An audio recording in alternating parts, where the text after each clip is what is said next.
May mga bagay na hindi kailangang hanapan ng dahilan. Dahil alam mong sa umpisa pa lang, mali na agad. Pero paano kung sa kabila ng lahat ng tama sa buhay mo, ay magagawa mo pa ring magtaksil? May magandang negosyo, may magandang buhay, at may asawang isang seaman.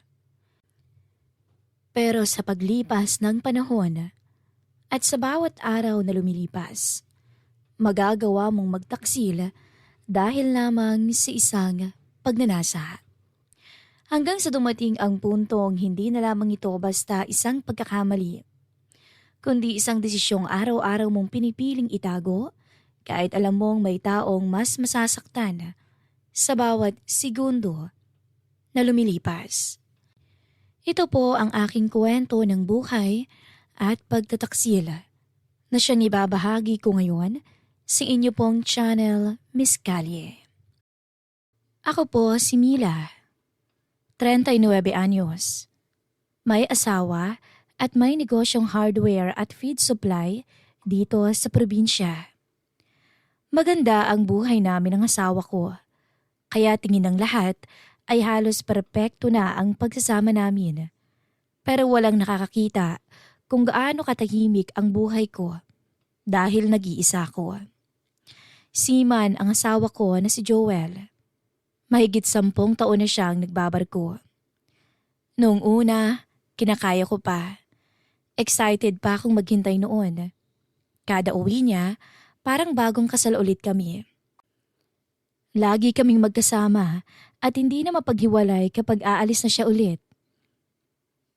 Pero habang tumatagal, parang nasanay na lang ako sa paulit-ulit na pag-alis niya. 9 na buwan siyang wala. 2 o 1 buwan lang ang bakasyon niya. Pagkatapos noon ay balik ulit sa dagat. Hindi naman siya nagkulang sa pera. Sa totoo lang, maayos ang buhay namin dahil sa trabaho niya. Nakapagpatayo kami ng bahay. Meron din kaming sasakyan at may negosyo. Pero habang tumatagal, pakiramdam ko hindi na ako asawa. Wala rin kaming anak. 39 na ako pero hindi pa kami nagkakaanak na 2. Ilang beses kaming nagpatingin pero wala talagang nangyayari. Nung una, masakit pa iyon sa akin. Kada makakakita ako ng batang karga ng nanay niya, napapaisip ako. Ako kaya, kailan magiging isang ina? Pero habang tumatagal, natuto na lang kaming huwag pag-usapan yun. Mas masakit kasi kapag umasa. At doon nagsimula ang lungkot ko. Halos ako na lahat ang nagpapatakbo ng negosyo. Ako ang nagbabantay ng stocks, nakikipag-usap sa mga suppliers, nag-aasikaso ng mga resibo. At minsan nga, pati pagbubuhat inaako ko na kapag kulang ang tao ko. Sinasabi ko sa asawa ko na wag na siyang sumampa sa barko. Pero ayaw niya. Sayang daw, lalo na't may ranggo na siya. Madalas gabi na ako nakakauwi. Minsan pagdating ko sa bahay diretso higa na lang ako sa kama habang nakatitig sa kisame. At doon, nakilala ko si Nico. 29 years old na siya. Binata pa. Isa sa mga bagong kargador ko o trabahador ko sa warehouse namin. Tahimik lang siyang lalaki. Hindi tulad ng ibang tauhan ko na mahilig magbiro. Diretso trabaho lang siya palagi. At napapansin ko kung gaano siya kasipag. Kapag may mabigat na dadalhin, siya agad ang unang bubuhat. At kapag may overtime, hindi ito nagrereklamo. At kahit maging siya ay pagod, matulungin siyang binata. "Ma'am, ako na po dyan." Ito ang madalas siyang sabihin kapag may gagawin ako na dapat kargador ang gagawa. "Bigat ho yan ah, baka hindi niyo ho kayaning ikarga." Napataas ako ng kilay sa sinabi niya. "Aba, minamaliit mo yata ako. Kayang-kaya ko to kahit mabigat." Ngingiti lamang siya ng bahagya. "Oo nga po pero hindi naman ibig sabihin kayo na ang gagawa niyan, trabaho ko na ho yan." Sa simpleng mga sinasabi niya, Sa hindi malamang dahilan, tumatatak iyon sa akin. Matagal na panahon na rin kasing walang lalaking nag-aalala sa akin kahit sa mga maliliit na bagay lang. Si Joel kasi, naging routine na lang ang lahat sa amin kapag tumatawag siya. Laging tungkol sa negosyo. Kumustang benta? Padadalan kita next week. Iyan ang mga madalas niyang itanong. Wala nang lambing at excitement, hindi katulad dati. Minsan kahit video call, parang wala lang. Obligasyon na lang. Hindi ko rin naman siya masisisi. Marahil ay pagod siya sa trabaho at pagod din ako dito. Pero habang tumatagal, mas madalas ko pang makasama si Nico kaysa sa asawa ko. Doon nagsimulang maging komplikado ang lahat. Minsan sabay na kaming nagmimerienda sa warehouse. Ma'am, kain muna ho kayo. Alok niya habang inaabutan ako ng tinapay at soft drinks.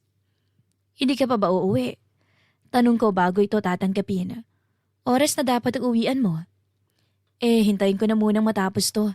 Hindi magandang iwanan din kayo basta-basta, ma'am eh. Makahulog ang sabi nito. Napapailing naman ako. Hindi mo naman yata trabahong bantayan ako. Hindi ko rin naman kayang iwanan kayo mag-isa dito. Baka ano pang mangyari sa inyo. Konsensya ko pa dahil tayong huling magkasama. Seryosong sabi nito. Kahit pa may pagkapilyo ang malabi. Hindi ko na malaing sa paraan niyang iyon ay unti-unti kong hinahanap ang presensya niya sa araw-araw. Kapag wala siya, parang may kulang ang bawat araw ko. Kapag naririnig ko naman ang boses niya sa umaga, gumagaan ang pakiramdam ko. At kahit ayokong aminin, natutuwa akong may lalaking nakakapansin sa akin kahit na malapit na akong mag-40. Hanggang sa dumating Miss Callie ang gabing hindi ko malilimutan. Malakas ang ulan ng mga oras na yon at may bagong delivery. Halos lahat ng tauhan ay nakauwi na. Pero kami ni Nico ay naiwan para iligpit ang stocks para hindi mabasa. Basang-basa siya noon ng ulan. Dala sa labas siya at naghahakot. Nico, tama na yan. Bukas na lamang ulit yan. Sabi ko dahil mas lumalakas pang ulan. Umiling siya. Naku, masasayang to kapag nabasa. Hanggang sa matapos siya at bumalik dito sa loob ng warehouse. Lumapit naman ako para abutan siya ng pamunas at doon kami parehong natigilan. Dahil napakalapit na namin sa isa't isa. Ma'am, paos na boses niyang tawag. Dinig na dinig ko ang maingay na ulan na tumatama sa bubong ng warehouse. Ngunit napakainit sa pandinig ko ang pagtawag niya sa akin. Bumilis ang tibok ng puso ko. Ano? Bakit? Mahinang tanong ko. Parang may gusto siyang sabihin pero hindi niya maituloy. Ilang segundo kaming walang imik habang magkalapit hanggang sa ako na ang unang umiwas. Tumikim ako bago nagsalita. Magkape muna tayo. Sabi ko at tumalikod na. Nang gabing iyon, akala ko doon na matatapos. Pero simula pa lang pala yun ng tukso.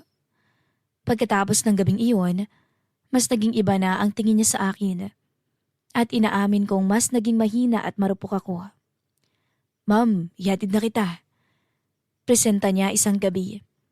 Madalas na niya akong ihatid pa uwi gamit ang motor niya, katulad ngayon. Hindi na ako tatanggi basta ikaw. Birong sabi ko, pero isang ngiti lang ang tugon niya. Sakto nang makauwi ako ay tumawag si Joel sa video call. Mukhang pagod ka, sabi niya habang maingay ang paligid sa barko. Oo, maraming delivery eh. Sagot ko naman. Magdagdag ka na lang kasi ng tao. Bali walang sabi nito. Okay, sige, bukas. Sagot ko at muling tumahimik. Ganon na lamang ang usapan namin. Hanggang sa sinabi niya uli ang palaging sinasabi niya. Sige na, matutulog na ako. Okay, good night. Tipid kong sabi na wala na ring gana. Pagkababa ng tawag, pakiramdam ko lalo akong nalungkot. At eksaktong oras ding yun, nag-message si Nico. Kumain ka na, ma'am? Nakauwi na ako. Hindi ko man siya kasama ay dama ko pa rin ang presensya niya. Napapikit ako. Isang simpleng tanong lang pero mas ramdam ko pa ang pag-aalala niya kaysa sa asawa ko. Unti-unti kaming nasanay sa isa't isa ni Nico. Sa umpisa, simpleng concern lang naman siya sa akin dahil sa amo niya ako. Pero habang tumatagal, napapansin kong hinahanap ko na siya sa bawat araw na pumapasok ako. Kapag wala siya, parang tahimik masyado. Kapag nandyan siya, mas gumagaan ang trabaho ko. At kapag mainit ang ulo ko sa mga suppliers, siya ang nagpapatawa sa akin. At higit sa lahat, kapag pagod ako, hindi niya kailangang magsalita para maramdaman kong may kasama ako. Dahil sapat na magkasama kaming dalawa. Abala ako sa pagsusulat ng inventory nang mahuli ko siyang nakatitig sa akin. Ano? Natatawa kong tanong. Maganda ka lalo kapag seryoso. Diretsyang sabi niya. Napahinto ako sa ginagawa. Hindi ko alam kung bakit biglang bumilis ang tibok ng puso ko sa simpleng compliment na iyon. Nico, huwag kang ganyan. Sita ko. Totoo naman. Pinanindigan talaga niya ang sinabi niya. Dapat talaga lumayo na ako noon. Dapat di ko siya sinabayan. Hindi naman ako ganong klase ng babae at hindi naman ako lumaki para manloko ng asawa. Mahal ko si Joel kahit malayo siya, kahit madalas akong malungkot. Alam ko namang mabuti siyang tao at mahal niya rin ako. Pero madaling magsinungaling sa sarili kapag matagal kang kulang sa lambing. At si Nico, parang alam niya kung saan ako mahina at anong hinahanap ko. Isang gabi, nagkaroon ng maliit na inuman sa warehouse dahil birthday ng isa naming helper. Maingay ang videoke. Masaya ang lahat at medyo naparami na rin ang inom ko. Hindi naman ako mahilig uminom pero ng gabing yon, gusto kong makalimot kahit saglit. Gusto kong maging masaya. Makalimot na pagod na akong mag-isa sa bahay. Makalimot na habang may mga mag-asawang magkatabing natutulog gabi-gabi. Ako, mag-isang nakahiga sa malamig na kama. Hanggang sa isa-isa na rin nagsiuwian ang mga trabahador ko. Ako naman ay pumasok na sa office ko dito sa warehouse. Dahil nahihilo na ako, kaya umupo ako sa swivel chair. Pero nagulat ako dahil hindi pa pala umaalis si Nico. Ma'am, okay ka lang? Kailangan mo ba ng tulong? Tanong niya na sumilip sa may pinto. Hindi ka pa pala umuwi? Medyo nahihilo lang. Mahinang sagot ko. Lumapit siya sa akin at dahan-dahang inaalalayan ako. Sobrang lapit namin sa isa't isa. Ma'am, hindi mo ba namimiss si sir? Kalaunan ay tanong niya. Napangiti ako ng mapait. Siyempre, araw-araw ko siyang namimiss. Marahil dahil sa pagkalasing ay sumandal ako sa kanya at umiyak ng mahina dahil sa matinding pagod para sa lahat. Hindi ko alam kung bakit sa harapan niya ako naging mahina hanggang sa naramdaman ko ang paghawak niya sa kamay ko. Ano bang gusto niyong gawin ko para mapawi ang lahat ng nararamdaman niyo? Barito ng boses niyang tanong. Alam mo, nakakapagod din pala no? Nakakapagod na maghintay palagi. Ikaw nang bahala, Nico. Sa paraan mo kung paano mo mapapawi ang lahat ng dinadamdam ko. Hindi siya nagsalita, pero hindi rin niya binitawan ang kamay ko. At doon ako tuluyang bumigay. Hanggang sa ako ang unang lumapit. Siniil ko siya ng halik. Saglit lang dapat ngunit hinapit niya ang bewang ko at hinalikan ako ng mariin bilang tugon. Parang pareho naming matagal pinigilan at doon tuluyang nawala ang kontrol ko. Hanggang sa bumaba at lumalim pa ang kanyang mga halik. Naging malikot ang kamay niya at kung saan-saan na humahaplos. At ang kanyang halik ay bumaba na sa aking leeg. Isa-isa niyang kinalas ang lahat sa akin. At nagparaya ako sa anumang balak niyang gawin sa akin, Miss Gallie. Inihiga niya ako sa may mahabang sofa na nandito sa office ko. bago niya ako hinalkan muli sa aking labi. Patigilin mo ako kapag ayaw mo na. Paos sa sabi nito, ngunit umiling lang ako. At iyon ang nagpaputol ng kanyang pasensya. Hanggang sa tuluyan nang may maganap sa aming dalawa. Nagawa namin ang bagay na dapat hindi namin ginawa. Nang matapos, ay doon kami parehong namimasmasan na mali. Maling-mali iyon. Pinagsisisihan mo na ba? Paos pang tanong niya. Umiling ako. Dahan-dahan niyang hinawakan ang kamay ko na para ba akong babasagin. At sa matagal na panahon, muli kong naramdaman na dapat din akong alagaan. Pagkatapos ng gabing yon, akala ko nga iiwasan na namin ang isa't isa. Akala ko magiging awkward na ang lahat at matatapos din kaagad. Pero mas lalo lamang kaming naging malapit. May lihim na tinginan na kami, hawakan ng kamay at lihim na halikan kapag walang tao sa warehouse. Minsan sa simpleng pagdampilang ng kamay niya sa akin ay parang bibigay na ako kaagad. Kakaibang init ang nararamdaman ko palagi. At habang tumatagal, doon naman ako nilalamon ng konsensya ko. Tuwing kausap ko si Joel, pakiramdam ko marumi ako dahil sa nagawa ko. Tulad ngayon, habang magka-video call kami. Gusto ko nang umiyak sa pagsisisi. Kumusta ka dyan? Tanong niya. Ayos lang. Simpleng sagot ko. Pagod ka? Oo, maraming trabaho eh. Tipid ko ulit na sagot. Hindi niya alam na may ibang lalaking naghahatid sa akin pauwi gabi-gabi. At hindi niya alam na habang kausap ko siya, may mga alaala pa ng halik ni Nico sa isip ko. At doon ko mas lalong kinamuhian ang sarili ko. Pero kasi, sa tuwing kasama ko naman si Nico, nakakalimutan kong mali. Dahil masaya ako sa piling niya. Nauhulog na yata ako sa iyo, Mila. Sabi ni Nico habang nasa likod kami ng warehouse. Uwian na at wala ng mga tao. Nakaupo kami sa kahoy na papag habang hinihintay matapos ang delivery. Napapikit ako sa sinabi niya. Huwag mo nga sabihin yan. Bakit? Tanong niya. Alam mo namang hindi tayo pwedeng dalawa, hindi ba? Sagot ko ng seryoso. Natahimik naman siya sandali. Kahit saglit ba ay naging masaya ka sa akin. At doon ako nasaktan. Dahil oo, matagal na panahon na rin mula nung huli akong naging masaya ng ganito. Yung may inaabangan kang tao, may nagpapangiti sa'yo kahit simpleng message lang.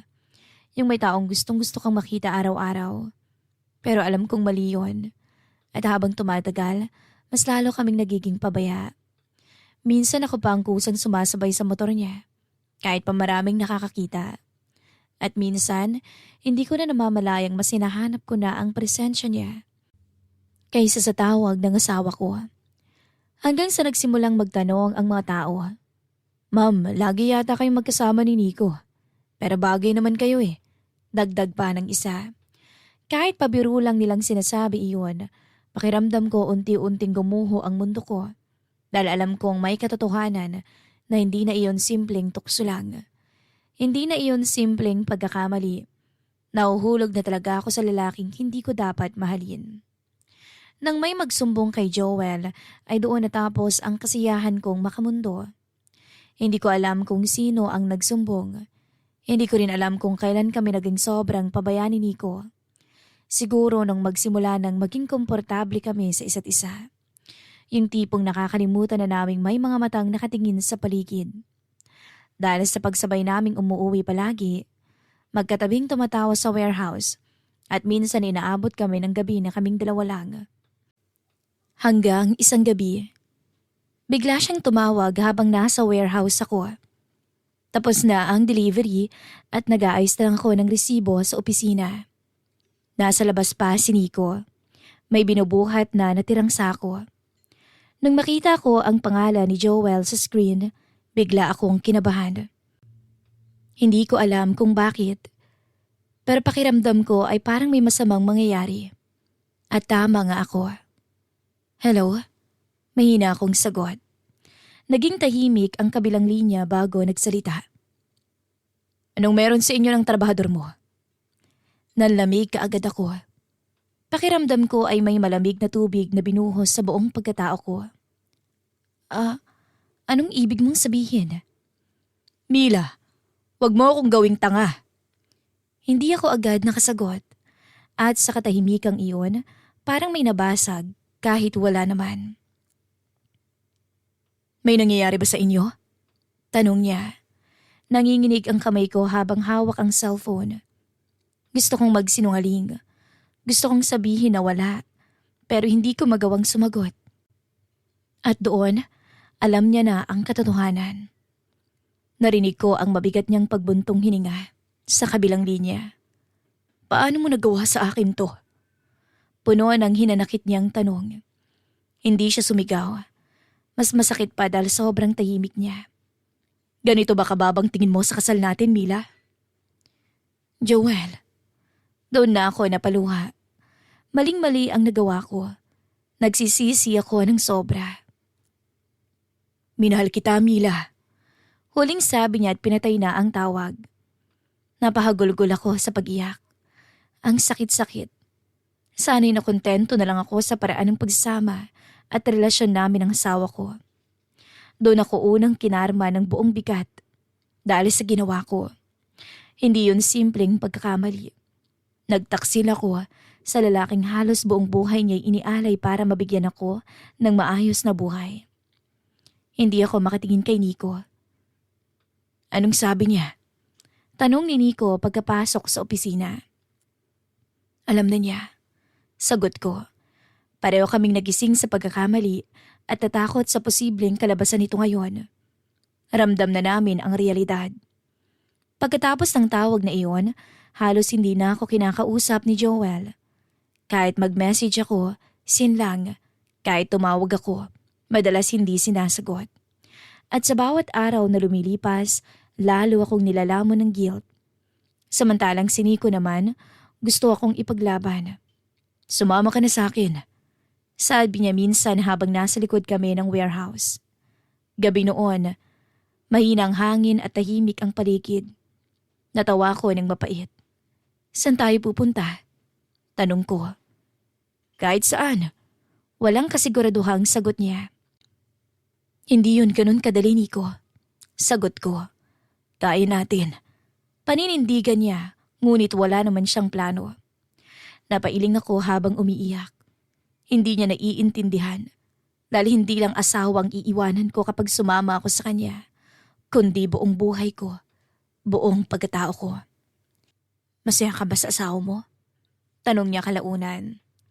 Hindi ako nakasagot. Mahal ko naman si Joel.